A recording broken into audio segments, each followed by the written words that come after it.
1764 में बक्सर की लड़ाई ने भारत में ब्रिटिश ईस्ट इंडिया कंपनी की पावर और इन्फ्लुएंस को सिग्निफिकेंटली बढ़ा दिया।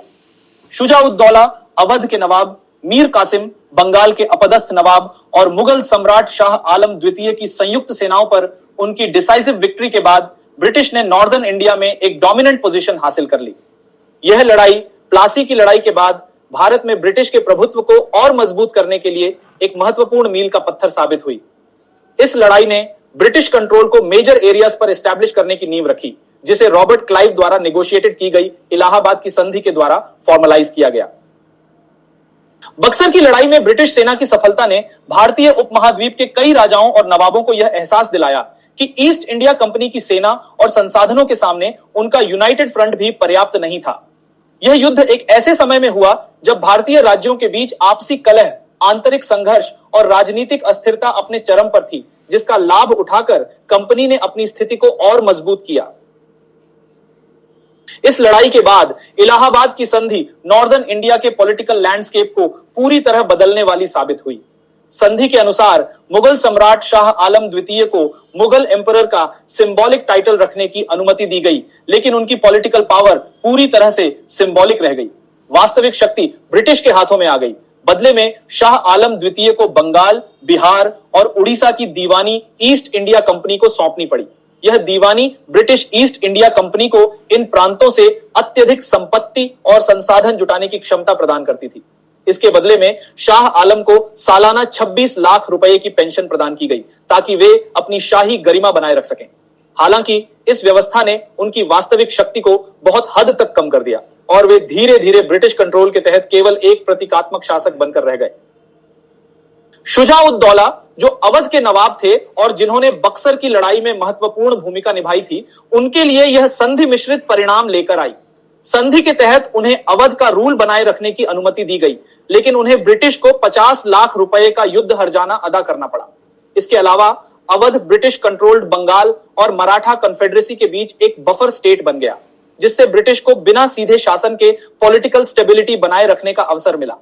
अवध के शासक शुजा-उद-दौला अब ब्रिटिश की कठपुतली के रूप में कार्य करने के लिए मजबूर हो गए और उनकी स्वतंत्रता बहुत हद तक सीमित हो गई।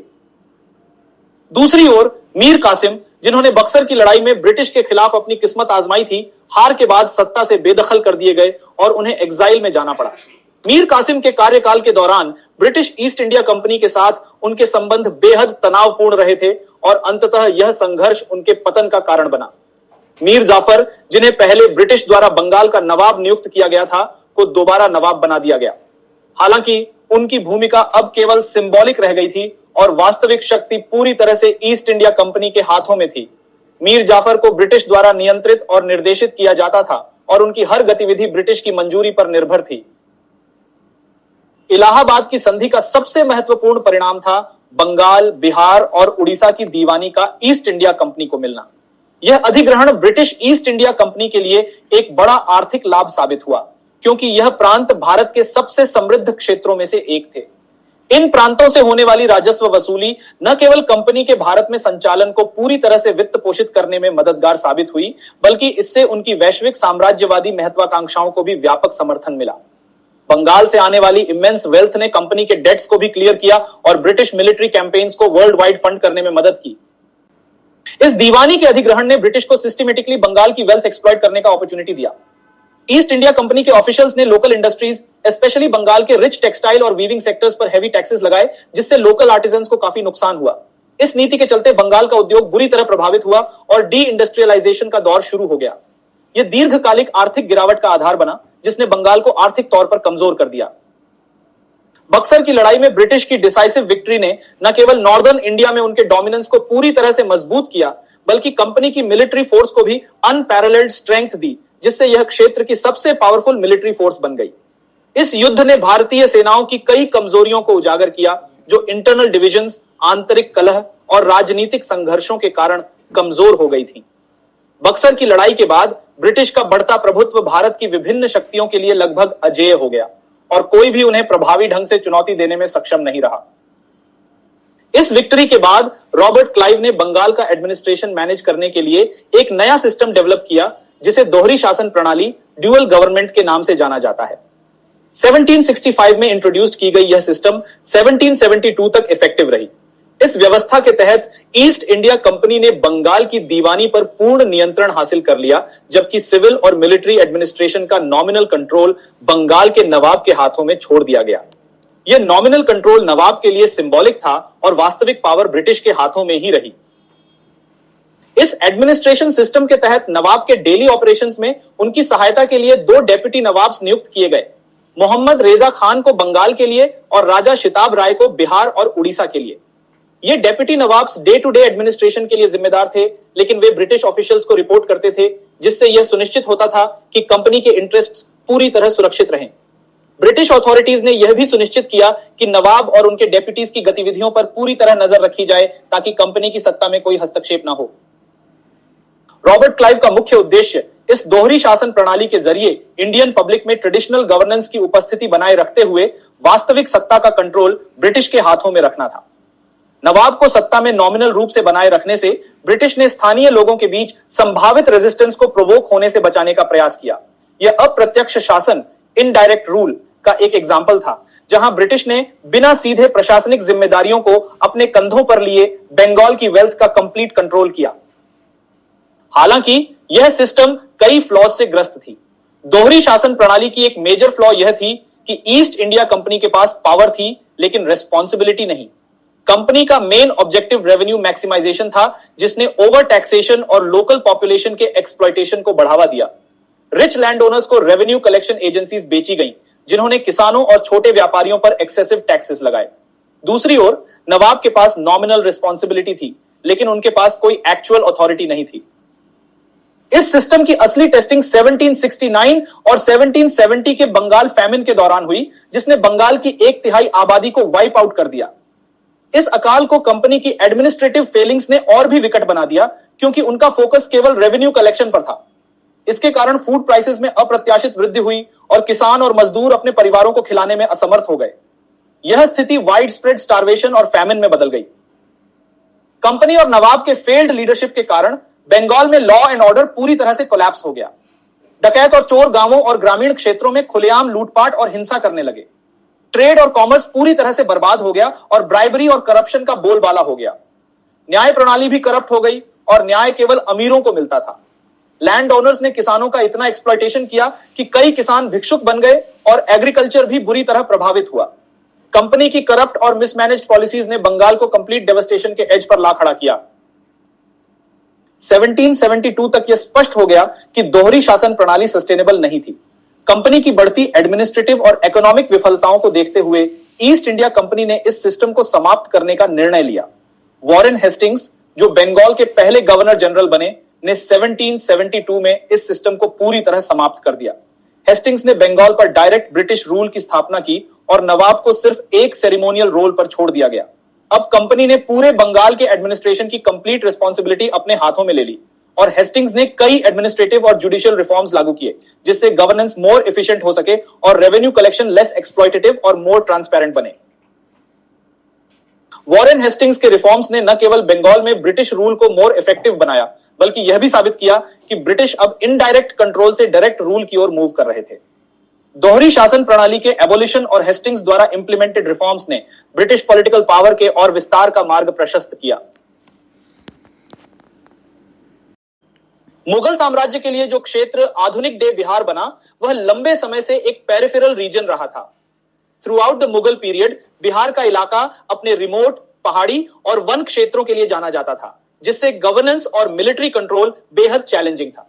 मुगल एडमिनिस्ट्रेटिव मशीनरी नॉर्दर्न और ईस्टर्न बिहार के बड़े हिस्सों पर अपना अथॉरिटी इंपोज करने में संघर्ष कर रहा था, खासकर जंगल तराई जैसे घने वन क्षेत्रों में।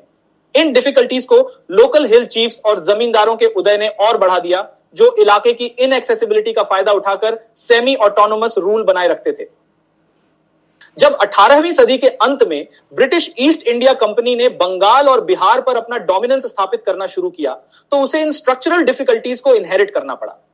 बिहार के जंगल और पहाड़ विद्रोहियों, बैंडिट्स और रिबेलियस जमींदारों के लिए एक सुरक्षित शरण स्थली बन गए, जिन्होंने कंपनी के कंट्रोल का विरोध किया। ब्रिटिश का इनिशियल फोकस वाइटल कम्युनिकेशन और ट्रेड रूट्स को सुरक्षित करने पर था, विशेष रूप से वे रूट्स जो बंगाल को नॉर्दर्न प्रोविंसेस से जोड़ते थे।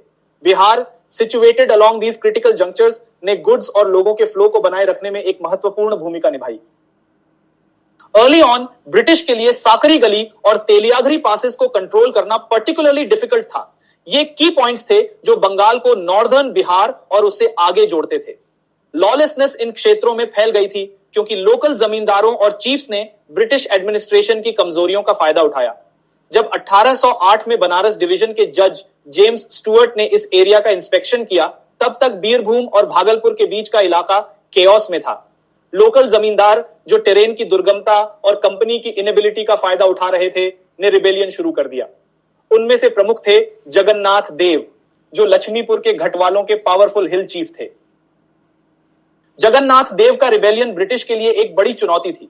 उन्होंने स्ट्रेटेजिकली इंपॉर्टेंट तिरकुट पर्वत को फोर्टिफाई किया और इलाके के वॉरियर कम्युनिटीज की मिलिट्री ट्रेडिशंस का उपयोग कर एक बड़ी हिलमैन फोर्स को इकट्ठा किया। जगन्नाथ देव की फोर्सेस ने ब्रिटिश सप्लाई रूट्स और आउटपोस्ट्स पर पीरियोडिक रेड्स किए, जिससे कंपनी के लिए सिग्निफिकेंट सिक्योरिटी चैलेंज पैदा हुई। British efforts to subdue him were met with limited success. एक नोटेबल इंस्टेंस में मुंगेर के कलेक्टर द्वारा जगन्नाथ देव के रिबेलियन को सप्रेस करने के लिए भेजी गई एक डिटैचमेंट को पीछे हटना पड़ा। पटना से रीइंफोर्समेंट्स और आर्टिलरी भेजे जाने के बाद ही ब्रिटिश ट्यूर में जगन्नाथ देव के स्ट्रॉन्ग होल्ड पर कब्जा करने में सफल हुए। इस प्रारंभिक विद्रोह और इस क्षेत्र को पैसिफाई करने में ब्रिटिश की कठिनाइयों ने गवर्निंग बिहार की चैलेंजेस को उजागर किया।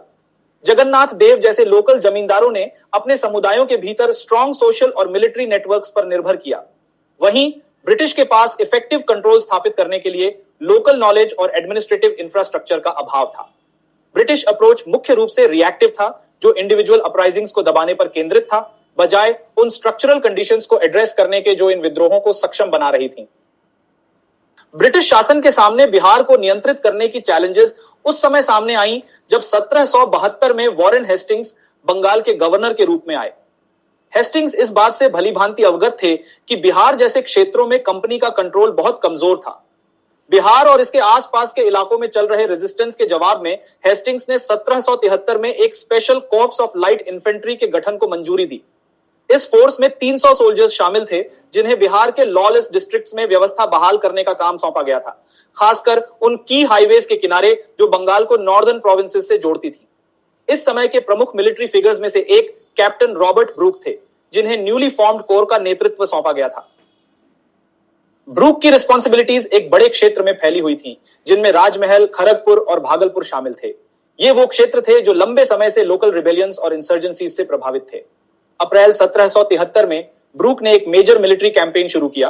अपने फोर्सेस को पटना से लेकर विद्रोही जमींदारों और फ्रीबूटर्स के खिलाफ लेकर गए, जिन्होंने प्रमुख ट्रेड रूट्स पर कंट्रोल कर लिया था। ब्रूक का मिलिट्री कैंपेन इन बिहार इस क्षेत्र में ब्रिटिश कंट्रोल के लिए एक टर्निंग पॉइंट था। उनकी फोर्सेस ने कई रिबेल स्ट्रॉन्ग होल्ड्स पर कब्जा किया और कुछ हद तक ऑर्डर बहाल किया।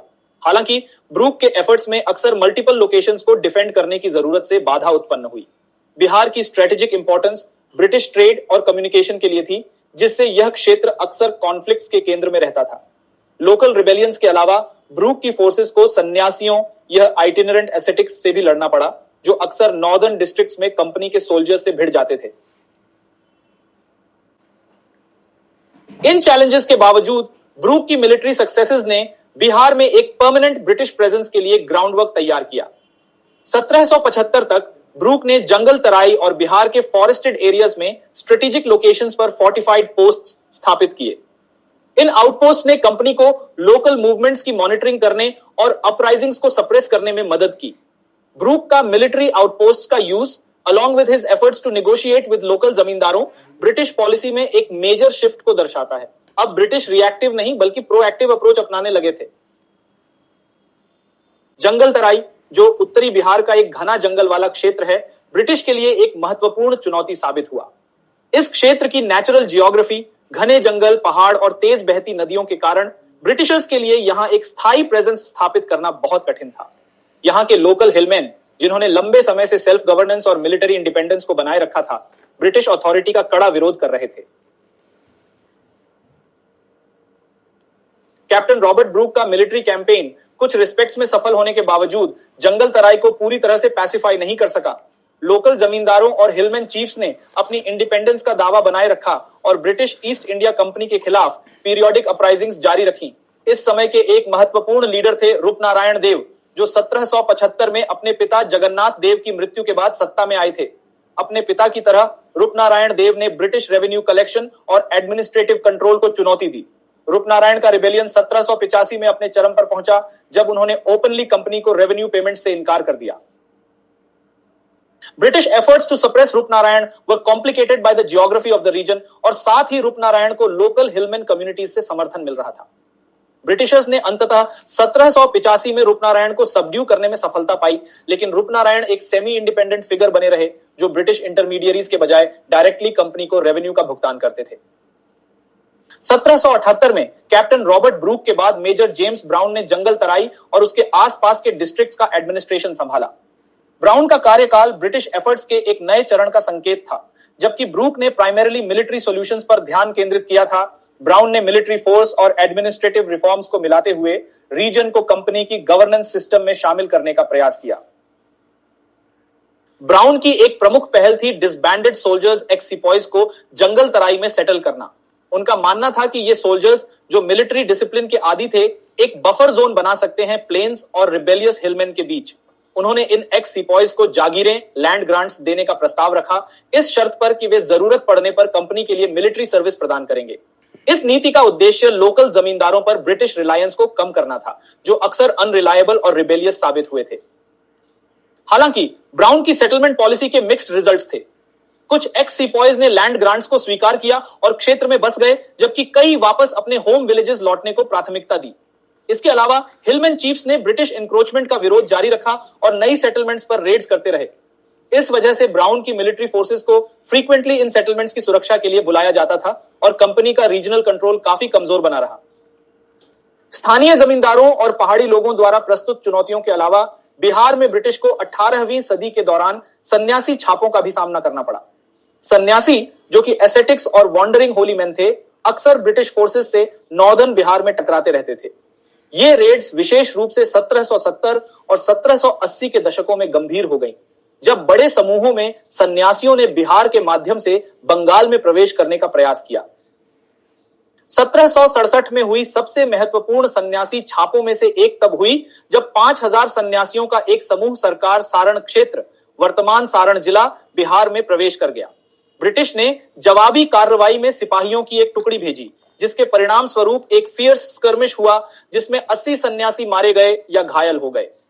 ये रेड्स 1770 के दशक में भी जारी रहीं। सन्यासी अक्सर ब्रिटिश आउटपोस्ट्स और सप्लाई लाइंस को निशाना बनाते रहे। कैप्टन रॉबर्ट ब्रूक उन ब्रिटिश अधिकारियों में से थे जिन्हें इन इनकर्शंस को रोकने का काम सौंपा गया था। उन्होंने नॉर्दर्न बिहार में सन्यासियों के साथ कई मुठभेड़ों में अपनी फोर्सेस का नेतृत्व किया। सन्यासी छापों ने बिहार में ब्रिटिश एडमिनिस्ट्रेशन के लिए सिग्निफिकेंट प्रॉब्लम्स पैदा किए। इन छापों ने व्यापार और संचार मार्गों को बाधित किया, जिससे कंपनी की रीजन पर नियंत्रण बनाए रखने की क्षमता कमजोर हो गई। कुछ क्षेत्रों, विशेष रूप से दूर दराज के पहाड़ी क्षेत्रों में सन्यासियों को स्थानीय समर्थन भी मिला, जहां उन्हें ब्रिटिश रूल के खिलाफ प्रतिरोध का प्रतीक माना जाता था। बिहार की नेपाल सीमा के साथ स्थित रणनीतिक स्थिति ने इसे एंग्लो नेपाल युद्ध 1814-1816 के दौरान एक महत्वपूर्ण युद्ध क्षेत्र बना दिया। यह संघर्ष, जो ब्रिटिश ईस्ट इंडिया कंपनी और किंगडम ऑफ नेपाल के बीच क्षेत्रीय विवादों से उत्पन्न हुआ, का बिहार पर सिग्निफिकेंट इंप्लीकेशंस पड़ा। बिहार में ब्रिटिश मिलिट्री फोर्सेस को युद्ध प्रयासों में मदद के लिए मोबिलाइज किया गया, जिसमें मेजर रफसेज का रामगुर बटालियन युद्ध में महत्वपूर्ण भूमिका निभा रहा था। अक्टूबर 1714 में मेजर रफसेज ने अपनी बटालियन को पटना से नेपाल सीमा की ओर ले गया। उनके फोर्सेस, जिसमें इन्फेंट्री की 6 कंपनीज और 2 4 पाउंडर कैनन्स शामिल थे, तराई क्षेत्र से होते हुए सीमा के साथ ब्रिटिश पोजीशंस को रीइंफोर्स करने के लिए आगे बढ़े। नवंबर तक रफसेज की बटालियन बागमती नदी तक पहुंच गई, जहां उन्होंने अन्य ब्रिटिश यूनिट्स के साथ मिलकर अभियान चलाया। यह युद्ध 1715 में सुगौली संधि के हस्ताक्षर के साथ समाप्त हुआ, जिसने ब्रिटिश को नेपाल के तराई के बड़े हिस्सों पर नियंत्रण दे दिया और रीजन में कंपनी की डोमिनेंस को मजबूत किया। एंग्लो नेपाल युद्ध का बिहार पर लंबे समय तक प्रभाव रहा। इस कॉन्फ्लिक्ट ने रीजन के रणनीतिक महत्व को उजागर किया, विशेष रूप से इसके ब्रिटिश इंडिया और नेपाल के बीच बफर जोन के रूप में भूमिका को। युद्ध के बाद ब्रिटिश ने नेपाल सीमा के साथ एक स्थायी मिलिट्री प्रेजेंस स्थापित की, जिसमें नए फोर्ट्स और आउटपोस्ट्स का निर्माण किया गया ताकि भविष्य के कॉन्फ्लिक्ट्स को रोका जा सके। इस युद्ध ने यह भी स्पष्ट किया कि बिहार के हिल रीजन्स पर ब्रिटिश का स्ट्रॉन्गर कंट्रोल होना जरूरी था, जो लंबे समय से इंस्टेबिलिटी का स्रोत रहे थे। बिहार न केवल स्थानीय प्रतिरोध और विद्रोह का स्थान था, बल्कि यह 18वीं और 19वीं सदी की शुरुआत में भारत में होने वाली व्यापक यूरोपीय प्रतिद्वंद्विताओं का भी एक प्रमुख युद्ध क्षेत्र बन गया था। फ्रेंच, डच, डेन्स और अन्य यूरोपीय शक्तियों के भी बिहार में हित थे और उनके ब्रिटिश के साथ प्रतिद्वंद्व का प्रभाव अक्सर इस क्षेत्र में फैल जाता था। विशेष रूप से फ्रेंच ने बिहार में ब्रिटिश नियंत्रण के लिए एक महत्वपूर्ण खतरा पैदा किया। 1760 में वांडीवास की निर्णायक लड़ाई में हार के बाद भी फ्रेंच ने स्थानीय शासकों के साथ गठबंधन करके ब्रिटिश के खिलाफ विद्रोहों को भड़काने की कोशिश की। 1770 के दशक में फ्रेंच ने हैदर अली, टीपू सुल्तान और मराठों जैसे भारतीय शक्तियों के साथ गठजोड़ करने की कोशिश की, ताकि ब्रिटिश की बिहार और बंगाल में सत्ता को कमजोर किया जा सके। 1777 में एक फ्रेंच एजेंट सेंट लुबिन ने मराठा नेता नाना फडणवीस के साथ ब्रिटिश के खिलाफ एक संयुक्त सैन्य अभियान शुरू करने के लिए बातचीत की। इसके जवाब में वॉरेन हेस्टिंग्स ने फ्रैंको माराठा गठबंधन को रोकने के लिए कूटनीतिक और सैन्य कदम उठाए। हेस्टिंग्स के प्रयास अंततः सफल रहे, क्योंकि ब्रिटिश ने विद्रोह की योजना को विफल कर दिया और बिहार में अपनी स्थिति को सुरक्षित कर लिया। हालांकि नेपोलियनिक वॉर्स के दौरान फ्रेंच ने ब्रिटिश हितों के लिए खतरा पैदा करना जारी रखा। डच और डेन्स का भी बिहार में एक समय पर प्रभाव था, लेकिन समय के साथ उनकी ताकत कम हो गई। डच, जिन्होंने पटना में कारखाने स्थापित किए थे, 1795 में फ्रांस द्वारा हॉलैंड पर कब्जा करने के बाद 1817 में ब्रिटिश को अपनी संपत्तियां खो बैठे। डेन्स, जिनका पटना में भी एक कारखाना था, को भी ब्रिटिश ने दरकिनार कर दिया जब डेनमार्क ने 1801 में इंग्लैंड के साथ शत्रुता में प्रवेश किया। 19वीं सदी की शुरुआत तक ब्रिटिश ने बिहार पर अपना नियंत्रण मजबूत कर लिया था और यूरोपीय प्रतिद्वंद्विताएं अब उनकी जीत में समाप्त हो चुकी थीं। 1772 से 1823 के बीच की अवधि के दौरान Bihar British east India company के साम्राज्य में एक महत्वपूर्ण क्षेत्र के रूप में उभरा। क्षेत्र की रणनीतिक स्थिति, प्रमुख व्यापार मार्गों के साथ इसकी निकटता, नेपाल से निकटता और इसकी चुनौतीपूर्ण भौगोलिक स्थिति ने इसे एक मूल्यवान और मुश्किल क्षेत्र बना दिया था।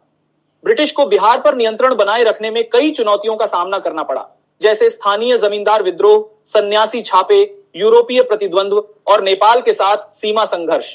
इन चुनौतियों के बावजूद ब्रिटिश अंततः बिहार पर अपने नियंत्रण को मजबूत करने में सफल रहे। सैन्य शक्ति, प्रशासनिक सुधार और रणनीतिक गठबंधनों के संयोजन के माध्यम से कंपनी ने इस क्षेत्र को शांत किया और इसे ब्रिटिश इंडिया के व्यापक ढांचे में एकीकृत किया। 19वीं सदी की शुरुआत तक बिहार ब्रिटिश एम्पायर का एक महत्वपूर्ण हिस्सा बन गया था, जो न केवल एक प्रमुख आर्थिक केंद्र के रूप में, बल्कि बाहरी खतरों के खिलाफ एक रणनीतिक बफर जोन के रूप में कार्य करता था।